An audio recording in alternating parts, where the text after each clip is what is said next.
জামায়াতে ইসলামীর বর্তমান আমির ডাক্তার শফিকুর রহমান সবার মন জয় করেছেন। চলনে বলনে তিনি একেবারেই শান্তশিষ্ট, তবে নেতৃত্ব গুণে অসম্ভব বিচক্ষণ। এখানে কোনো সংখ্যাগুরু নাই, এখানে কোনো সংখ্যালঘু নাই। মানুষকে দেখানোর জন্য নয়, তিনি অসহায়দের পাশে দাঁড়ান একজন শুভাকাঙ্ক্ষী হিসেবে, ভাই হিসেবে। দুর্যোগের এই সময়ে ডাক্তার শফিকুর রহমান বন্যা কবলিত মানুষের পাশে দাঁড়িয়েছেন, তবে ত্রাণ শব্দটি উল্লেখ করেননি। মেহমানদের বাড়িতে যাওয়ার সময় সাথে করে কিছু নিয়ে যাওয়ার রীতি আছে। ডাক্তার শফিকুর রহমান সেভাবেই বন্যার্তদের জন্য হাদিয়া নিয়ে গেছেন, এমনকি জিনিসগুলো দেওয়ার সময় ক্যামেরা বন্ধ রাখার অনুরোধও করেছেন। বাংলাদেশ জামায়াতে ইসলামীকে এগিয়ে নেওয়ার ক্ষেত্রেও অসামান্য ভূমিকা পালন করছেন ডাক্তার শফিকুর রহমান। আওয়ামী লীগ শাসনামলে তার উপর বহু ঝড় ঝঞ্ঝা বয়ে গেছে, তাকে আটক করা হয়েছে, তার দলকে করা হয়েছে নিষিদ্ধ। তবে কোনো কিছুতেই তিনি দমে যাননি বা হাল ছেড়ে দেননি। অবাক করা ব্যাপার হলো, জামায়াতে ইসলামীর জন্য তিনি এত আত্মত্যাগ করলেও এই দলে তার রাজনীতির হাতে খড়ি হয়নি। অতীতে তিনি জাসদ ছাত্রলীগের সাথে জড়িত ছিলেন, অবশ্য লম্বা হয়নি সে পথ চলা। কয়েক বছর বেরোতে জাসদ ছাত্রলীগ ছেড়ে ইসলামী ছাত্র শিবিরে যোগ দেন। এরপর থেকে বাংলাদেশে ইসলাম প্রতিষ্ঠায় তার সংগ্রাম চলমান রয়েছে। অনেকে হয়তো জানেন না, ডাক্তার শফিকুর রহমান একজন নামকরা চিকিৎসক। তিনি 1958 সালের 31 অক্টোবর মৌলভীবাজারের কুলাউড়া উপজেলার ভাটেরা ইউনিয়নে এক সম্ভ্রান্ত মুসলিম পরিবারে জন্মগ্রহণ করেন। তার পিতা মরহুম মোহাম্মদ আব্রু মিয়া এবং মায়ের নাম মরহুমা খাতিরুন্নেসা। পরিবারের 3 ভাই এবং 1 বোনের মধ্যে শফিকুর রহমান তৃতীয়।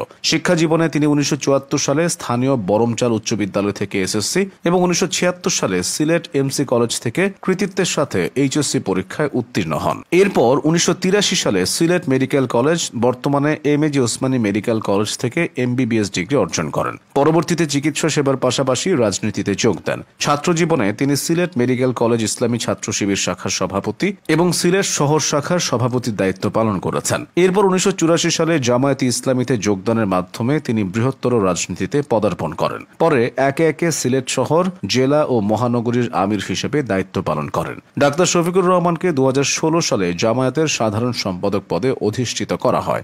বড় পরিসরে দায়িত্ব নেওয়ার পর তিনি সেটা একনিষ্ঠ এবং সফলতার সাথে পালন করেন। ফলাফলও পেয়ে যান খুব তাড়াতাড়ি। মাত্র 3 বছর পরই 2019 সালের 12 নভেম্বর জামায়াতে ইসলামীর সদস্যদের প্রত্যক্ষ ভোটের মাধ্যমে তিনি আমির নির্বাচিত হন। তিনি 2019 সালের 5 ডিসেম্বর 2020 থেকে 22 কার্যকালের জন্য আমিরে জামায়াত হিসেবে প্রথমবারের মতো শপথ গ্রহণ করেন। দলের প্রতি তার ভালোবাসা দেখে 2022 সালের 31 অক্টোবর জামায়াতে ইসলামীর সদস্যরা প্রত্যক্ষ ভোটের মাধ্যমে দ্বিতীয়বারের মতো তাকে আমির নির্বাচিত করে। তিনি 2022 সালের 18 নভেম্বর 2023-25 কার্যকালের জন্য শপথ গ্রহণ করেন এবং এখন পর্যন্ত সংগঠনটির আমির হিসেবে দায়িত্ব পালন করছেন। রাজনৈতিক পরিচয়ের বাইরেও একজন সমাজসেবক হিসেবে ডাক্তার শফিকুর রহমানের খ্যাতি আছে। তিনি একটি বেসরকারি মেডিকেল কলেজ ও হাসপাতালের প্রতিষ্ঠাতা চেয়ারম্যান।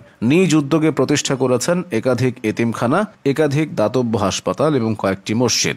এছাড়া অসংখ্য প্রতিষ্ঠানের বিভিন্ন কমিটিতে তিনি দায়িত্বরত আছেন। ডাক্তার শফিকুর রহমান এক জীবনে অসংখ্য সভা সেমিনারে অংশ নিয়েছেন। এজন্য তিনি মধ্যপ্রাচ্য, ইউরোপ এবং আমেরিকার বহু দেশে ভ্রমণ করেছেন। ডাক্তার শফিকুর রহমানের স্ত্রী আমিনা বেগম 8ম জাতীয় সংসদে সংরক্ষিত মহিলা আসনের সদস্য ছিলেন। এই দম্পতির ঘরে 2 মেয়ে এবং 1 ছেলে আছে। ডাক্তার শফিকুর রহমান কথার থেকে কাজ করতে বেশি পছন্দ করেন। সামনের দিনগুলোতে তাকে ঘিরেই স্বপ্ন দেখছে বাংলাদেশ জামায়াতে ইসলামী।